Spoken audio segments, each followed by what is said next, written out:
The question of what happens to consciousness after death has puzzled humans for centuries. While some people believe that consciousness simply ends with the death of the body, others are believers in an afterlife where consciousness continues to exist. Consciousness is the subjective experience of the mind that allows us to perceive, think, and feel. Although it is an essential component of life, researchers continue to argue its nature, and it is still a mystery. According to one hypothesis, consciousness merely results from the brain activity and vanishes after brain death. This theory is supported by research showing that damage to specific areas of the brain can result in corresponding changes in consciousness. However, other scientists argue that because consciousness is non-physical in nature, it may exist without the brain, as the brain only acts as a mediator or receiver for consciousness. Whether consciousness is a byproduct of the physical brain or a non-physical entity that transcends the physical environment is one of the most important concerns regarding consciousness.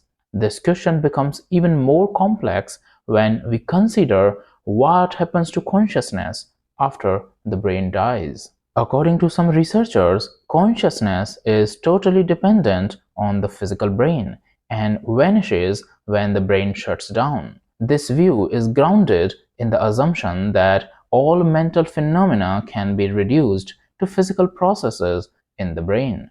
From this viewpoint, consciousness simply results from the neural activity of the brain, and when the brain stops working, consciousness also ends. This is sometimes linked to materialism, which holds that all mental occurrences can be explained by physical processes and that the material world is the sole reality. One reason given to support this argument is injury to particular brain regions might lead to the loss of particular cognitive abilities or perhaps consciousness itself. Additionally, research has demonstrated that some chemicals may alter consciousness by influencing neural activity in the brain. For instance, anesthesia can cause a condition of unconsciousness by suppressing brain neural activity. But before solving the mystery of what happens to consciousness after death, it is necessary to understand what we mean by death. Clinically, a person is declared dead when his heart stops beating, breathing stops, and blood circulation comes to a halt, and finally the brain shuts down. But because of life-saving techniques such as CPR, it has become possible to revive a person by restarting his heart. Such techniques have blown apart our understanding of what it means to be dead, because death was considered the point past which we are no longer able to return. It was formerly widely accepted from a scientific perspective that our consciousness ends with our physical bodies. But scientists have seen consistent proofs in recent years that it can take several days or longer for a person's brain cells to degrade beyond repair after they pass away. What's fascinating is that there is a time only after you and I die that the cells inside our bodies start to gradually go towards their own process of death. Dr. Sam Parnia, Director of Critical Care and Resuscitation Research at New York University Langone Medical Center, told Newsweek, "I'm not saying the brain still works or any part of you still works once you have died, but the cells don't instantly switch from alive to dead. Actually, the cells are much more resilient to the heart stopping, to the person dying, than we used to understand."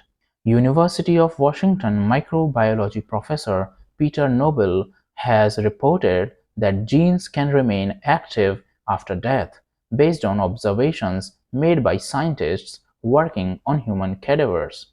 In 2017, Nobel and his colleagues conducted a study on mice and zebrafish.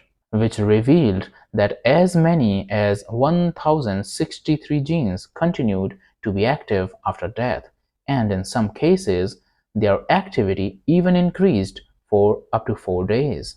This suggests that gene activity can persist after death and may have implications for our understanding of post-mortem processes. We didn't anticipate that, Noble told Newsweek.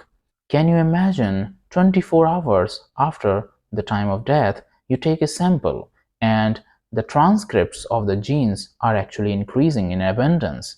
That was a surprise. Noble explained that a considerable number of these genes are related to development. He suggested that our bodies might undergo a reversal to the cellular state present during our embryonic stage in the immediate consequence of death, which is both intriguing and somewhat unsettling. Noble's study discovered that cells of some animals remain alive for several weeks after death.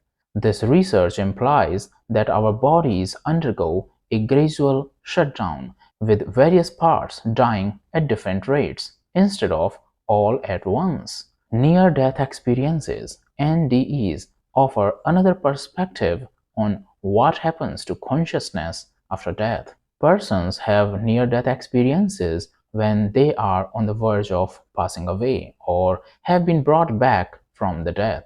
Out-of-body experiences, visits with loved ones who have passed away, and intense sensory experiences are just a few of the events that have been referred to be NDEs. Although each person's NDE is unique, there are recurring features across the thousands of recorded experiences. An out-of-body experience in which the individual feels as though they are floating above their own body and viewing the scene from a higher viewpoint is one of the most typical characteristics of near-death experience. After passing away on an operating table or crash cart, some patients have claimed to have witnessed doctors from a corner of the room or above attempting to save them. Additionally, they could describe experiencing a sense of peace, love, and harmony along with seeing a tunnel or brilliant light. Near-death experiences sometimes include interactions with departed loved ones or spiritual entities. Many claim to have received greetings from departed family members or friends, and some claim to have encountered angels or other holy entities. Many people report feeling a sense of purpose or mission following an NDE. Some people also report having a life review, where they see their entire life flash before their eyes in a matter of moments. Despite the profound nature of NDEs, science still doesn't completely comprehend them. According to some studies, they may be brought on by changes in the brain as a person approaches death, while others think they are glimpses of the afterlife or the spiritual world. Supporters of this argue that NDEs provide evidence for the survival of consciousness after death, but critics of NDEs argue that it can be explained by physiological factors such as hallucinations, possibly due to lack of oxygen in the brain. Friends, this is all for now. Please share your views about what happens to consciousness after death in the comments. If you found the video interesting and informative, then please like and share it. Guys, don't forget to subscribe to the channel if you don't want to miss my next videos. Thank you for watching. See you soon in the next video. Bye bye.